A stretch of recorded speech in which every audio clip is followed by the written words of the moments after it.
Good evening, everybody. Okay, how are you? Good or feel so tired? Apa kabar semua? Capek kah?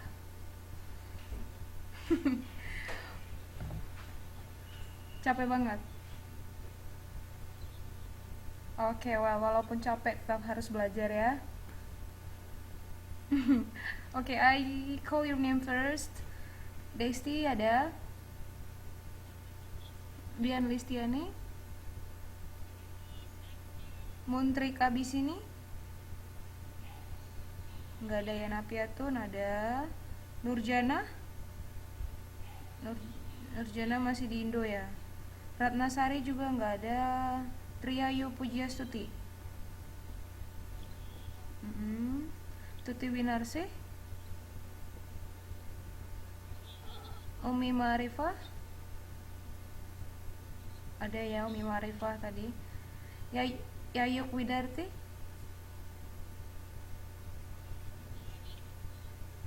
Mbak Yayuk ini kayaknya saya tandain di sini cuman hari pertama doang yang ikut online. Selebihnya nggak pernah ini.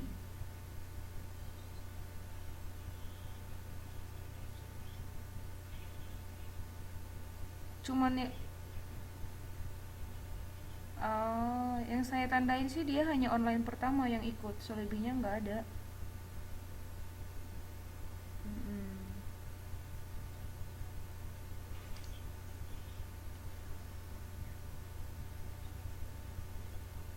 Oh, nanti buat teman-temannya coba diinin Mbak Yayuk ya kalau memang nggak bisa ikut online. Oh, hmm, maksudnya kalau memang nggak bisa ikut online, biar saya tahu kasih tugas tambahan untuk si Mbak Yayuknya, oke? Soalnya mbaknya nggak ada inbox saya dan saya juga nggak tahu Facebooknya yang mana ya.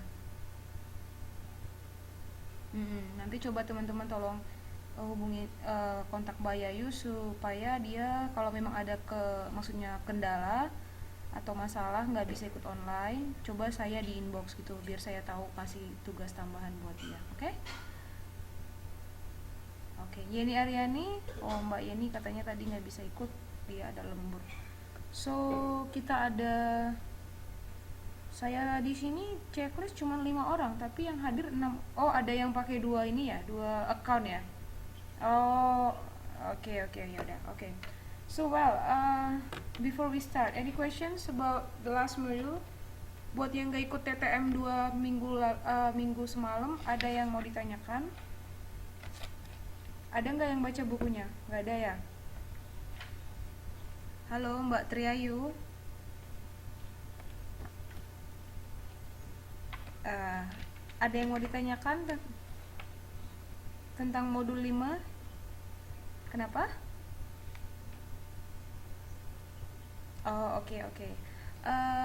Mbak Umi Marifa udah bisa ini bicara dengan kita? Belum ya? Dian Listiani.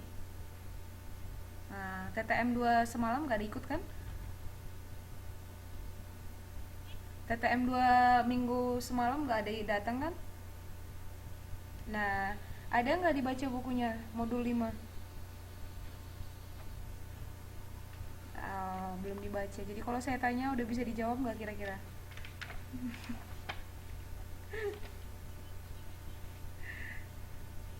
Yang mana yang mau ditanya?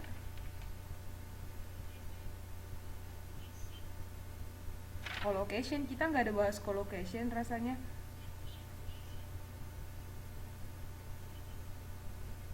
Ya kalau translation ditanya sama guru translation, jangan dibahas di writing.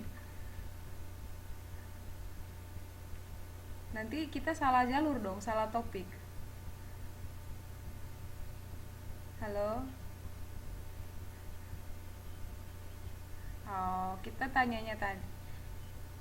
Saya mau nanya kamu, ada nggak baca modul 5? Kamu kan nggak ikut TTM kemarin.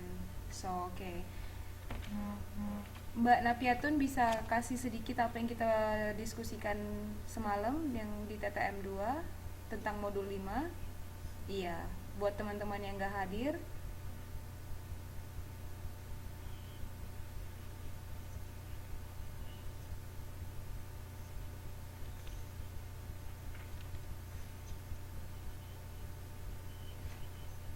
Mm. Mbak Dian Listiani, bukunya tolong dibuka page 5.2. Itu yang kita bahas semalam di TTM 2, halaman 5.2.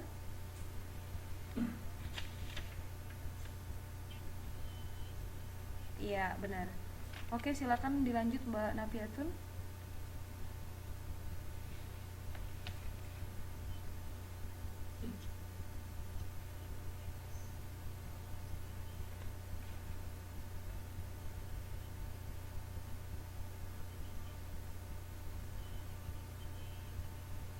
Mhm.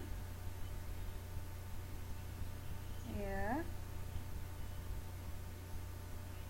Mhm. Mhm.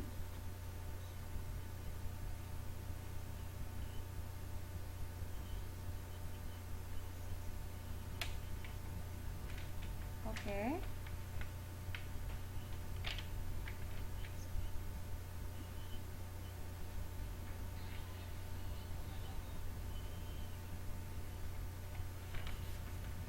Oke.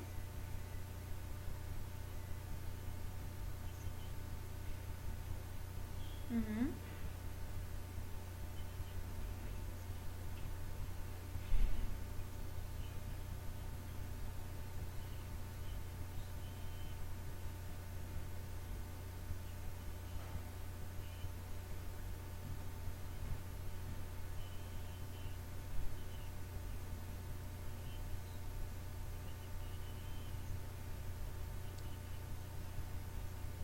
Mhm.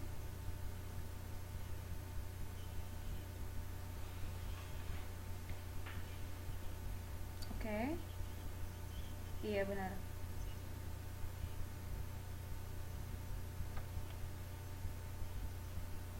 Oke. Kalau yang kedua, oke. Logical division of ideas yang gimana?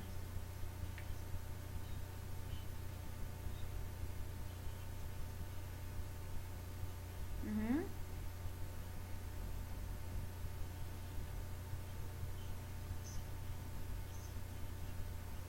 Oke.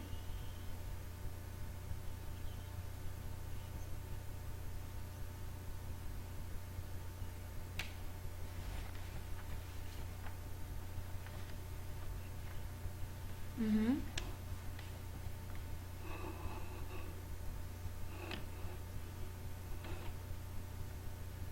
Oke.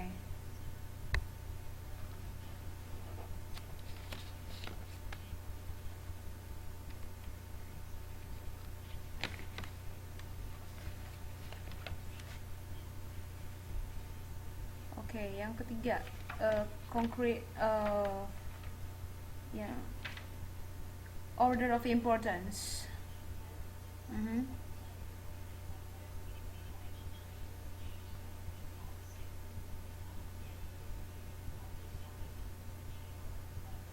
Yang ada apa? Grouping.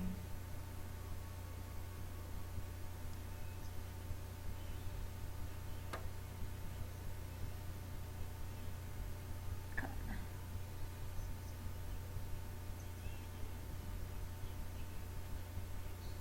Mhm.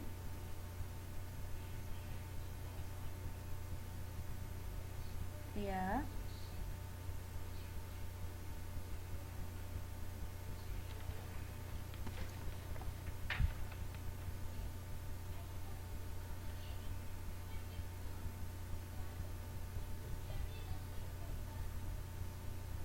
Kalau misalkan cara menulis esai, misalkan apa yang paling penting yang harus dikerjakan dahulu untuk menuliskan sebuah esai, topik idea. Oke. Nah, itu kan berdasarkan point of view masing-masing orang. Mungkin untuk beberapa orang, aha,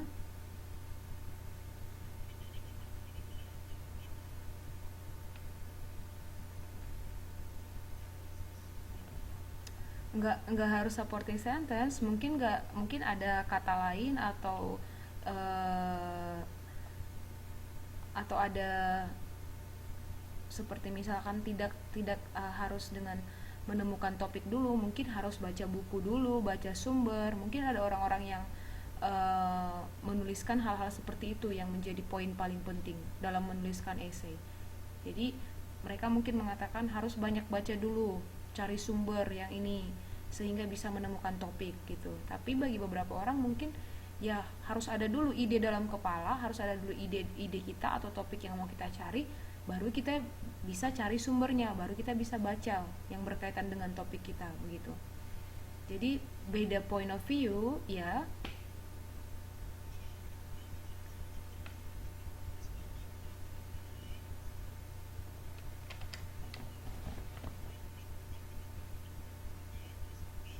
Oke, ya. Oke, terima kasih. Thank you for Mbak Napiatun. Mbak Dian Listiani paham? Halo, Mbak Dian Listiani bisa ya kalau udah paham bisa ini bisa di summarize apa yang dijelaskan Mbak Napiatun. Ada tiga. Yes, there are 3 points that when you want to ordering ideas logically. Jadi ada 3 poin penting ketika teman-teman mau membuat atau menuliskan suatu esai atau suatu tulisan. Nah, untuk mengurutkan ide-ide kita itu atau mengatur supaya tulisan kita itu, ide-ide yang ingin kita sampaikan itu secara logis, masuk akal dan bisa dipahami pembaca dengan mudah, maka ada 3 cara katanya. Yang pertama itu tadi yang sudah dijelaskan Mbak Napiatun, chronological order, yaitu berdasarkan urutan waktu atau sequence atau time atau period. Jadi kalau misalkan kita mau buat suatu tulisan tentang sejarah hidup seseorang, misalkan begitu. Nah, kalau sejarah hidup seseorang pasti dimulai dari dia baru lahir atau dia sudah misalkan selesai kuliah. Mbak Dian Listiani?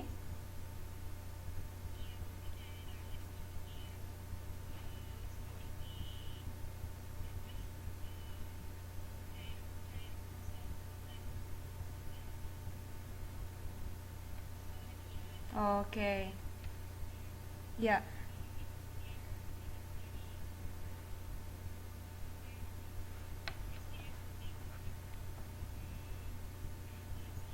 Oh.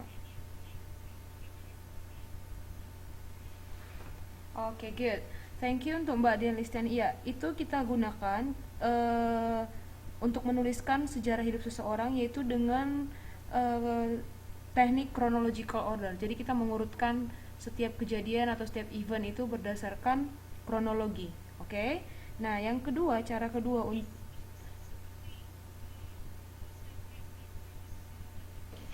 bisa biografi seseorang ya sudah pasti itu dimulai dari sejak dia lahir sampai dia masa sekolahnya, pernikahannya mungkin sampai di akhirnya meninggal, gitu kan? Nah, ya itu hampir mirip dengan chronological order ini. Nah, untuk yang kedua yaitu logical division of ideas, ini dia ide-ide yang ingin kita sampaikan itu dibagi berdasarkan sub pokok atau sub division. Jadi misalkan kita mau menuliskan tentang universitas terbuka. Nah, di universitas terbuka kan ada beberapa departemen atau beberapa division. Ada bagian akademik, ya kan? Ada bagian administrasi, ada bagian untuk pembayaran uang kuliah dan segala macamnya. Nah, ketika kita menuliskan tentang universitas terbuka, maka paragraf demi paragraf itu harus kita pisahkan dan harus kita jelaskan dengan cara yang berbeda. Jadi misalkan tadi kita sudah membagi universitas terbuka terdiri dari beberapa divisi. Misalkan divisi yang pertama adalah akademik, divisi yang kedua tadi tentang administrasi, divisi yang ketiga untuk bagian finance atau pembayaran uang kuliah misalkan. Nah, di paragraf yang pertama kita akan membahas semuanya tentang akademik. Jadi setiap kalimat demi kalimat yang kita tuliskan, when we write about the academic, so it should be related with the academic. Jadi kita nggak bisa mencampur tentang administrasi, tentang bagian keuangan, tidak. Jadi itu paragraf demi paragraf itu terpisah pembahasannya sesuai dengan divisi masing-masing. Itu maksudnya logical division of ideas. Paham Mbak Dian Listiani?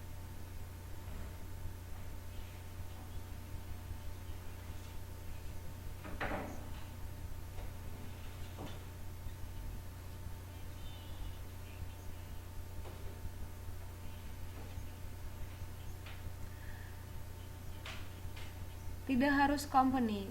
Pokoknya setiap tulisan yang kamu rasa memang dia ada pembagiannya. Jadi tidak hanya harus misalnya company terdiri dari sekian-sekian bagian, tidak. Bisa jadi misalkan keuntungan daripada menggunakan handphone misalkan terdiri dari 5 alasan. Nah, alasan pertama kamu jelaskan, alasan kedua kamu jelaskan. Tapi jangan alasan pertama dengan alasan kedua itu tulisannya tumpang tindih. Artinya ketika kamu menjelaskan alasan pertama, tiba-tiba di kalimat yang kedua atau yang ketiga kamu ada masukan tentang alasan yang kedua. Jadi tidak overlapping dia, tidak tumpang tindih. Paragraf pertama kamu jelaskan alasan pertama di benar, iya. Jadi fokus ke satu divisi atau satu pembagian itu. Kemudian lanjut ke divisi berikutnya dan kemudian lanjut lagi ke alasan atau ke divisi yang lainnya lagi. Jadi tidak tumpang tindih tulisannya. Oke. Nah, untuk yang ketiga, order of importance, ini hampir sama dengan logical division of ideas. Sama juga, hanya bedanya di order of importance itu tergantung kita sebagai penulis. Jadi kalau yang kita rasa poin yang paling penting itu adalah misalkan seperti tadi UT terbagi atas beberapa divisi. Ada akademik, administrasi, dan keuangan misalkan. Nah, kita rasa kayaknya bagian keuangan ini yang paling penting di UT. Maka kita bisa buat di paragraf pertama itu tentang bagian keuangan. Atau mungkin penulis lain merasa kayaknya yang paling penting bagian administrasi. Maka dia memulai dengan bagian administrasi. Kemudian dilanjut paragraf berikutnya bagian keuangan dan kemudian disusul bagian akademik. Jadi cara kita mengorganisir atau mengurutkan ide-ide yang ingin kita sampaikan kepada pembaca itu adalah berdasarkan urutan yang paling penting menurut kita sebagai si penulis. Oke? Paham Mbak Dian? Oke, good.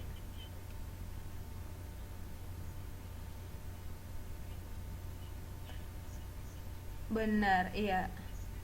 Benar. Jadi kalau order of importance ini bisa jadi tulisannya kita menuliskan topik yang sama, tapi bisa jadi ide yang kita sampaikan urutannya itu berbeda karena ini tergantung si penulis. Oke. Ada yang mau ditanyakan lagi tentang modul 5 yang dibahas minggu lalu? Maksud saya yang dibahas semalam. Halo?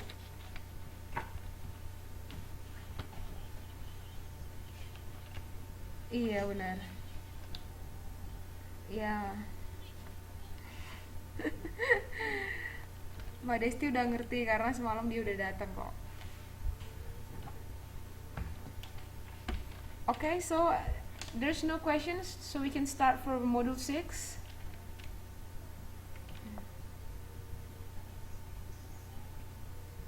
Okay. How's about the others?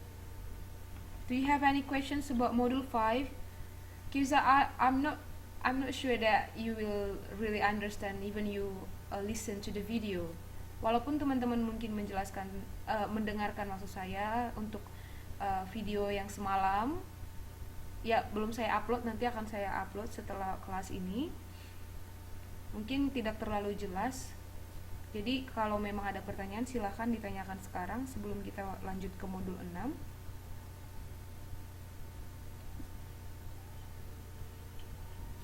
Bagaimana yang lain yang tidak datang TTM 2 kemarin?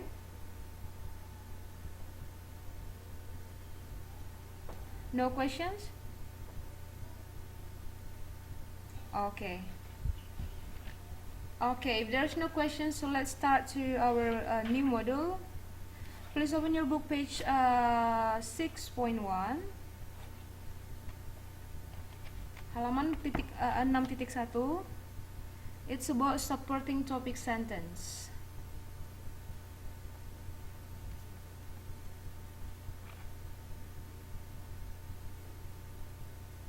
Have you found it? Okay.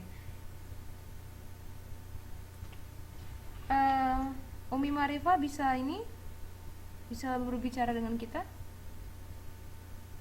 Gak bisa ya? Oke. Mbak Triayu Pujiastuti.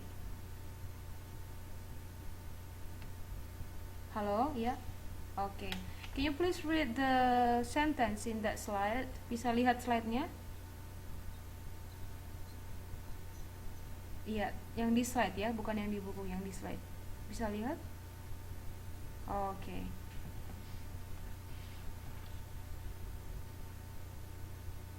Okay, you go ahead. You read. You read that. Yeah. Yeah.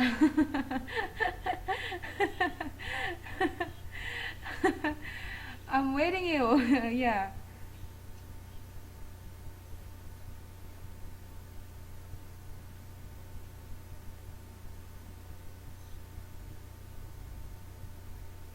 Uh-huh. Okay.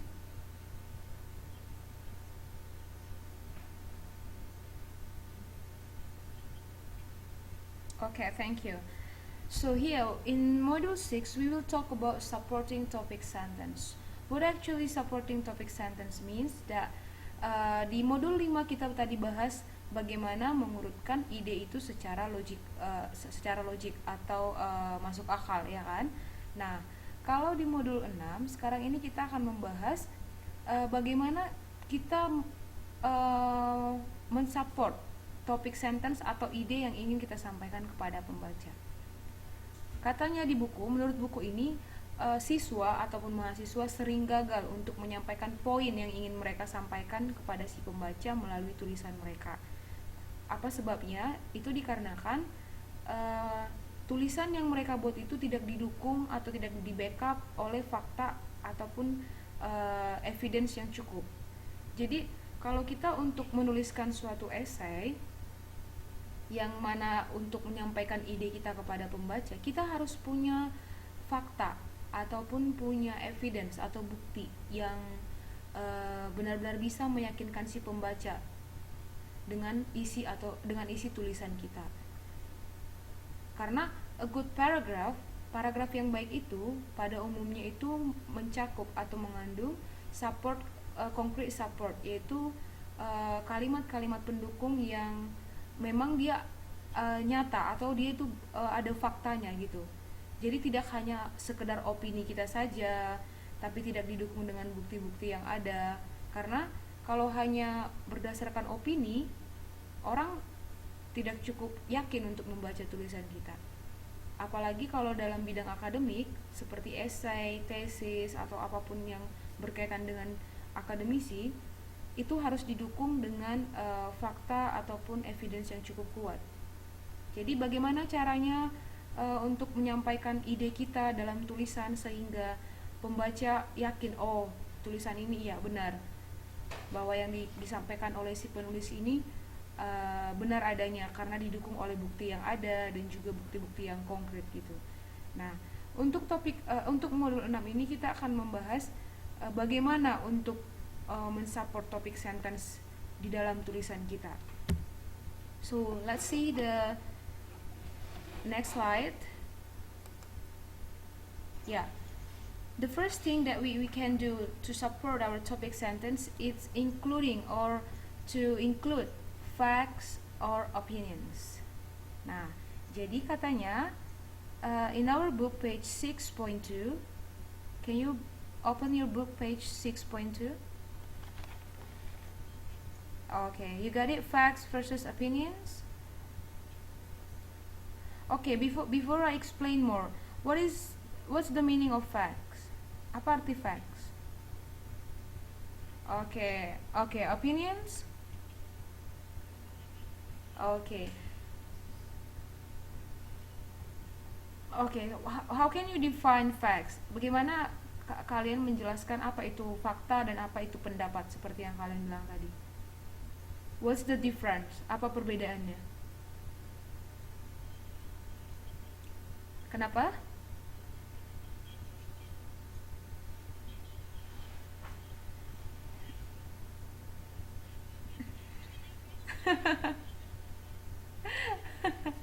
Ya, silakan siapa yang mau jawab. Fakta artinya tadi ada yang bilang sudah pernah terjadi, apalagi tadi? Kejadian yang nyata. Ada yang lain, opini lain?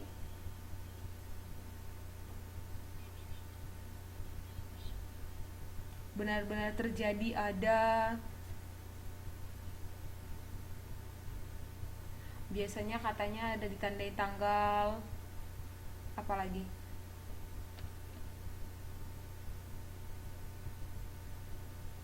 Any other opinions? Ada komen atau opini lain? What fact means? Apa arti fakta?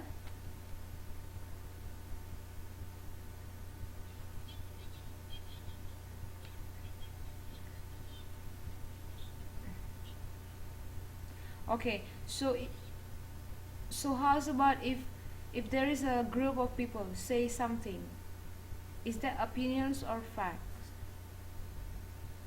Kalau ada sekumpulan orang atau segrup orang yang mengatakan sesuatu, apakah itu fakta atau opini? Opini ya. Oke. Oh. Tadi ada yang bilang itu adalah opini. Kemudian ada yang bilang lagi belum tentu yang diomongin apa dulu. Nah, kalau misalkan mereka a group of people say that English is really interest subject in school.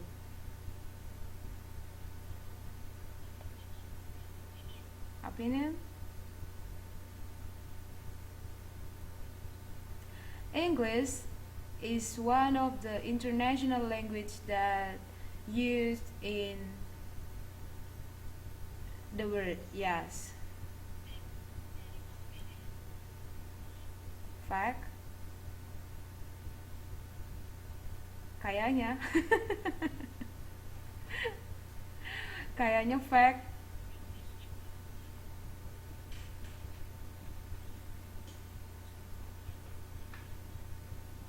Iya, fakta atau opini?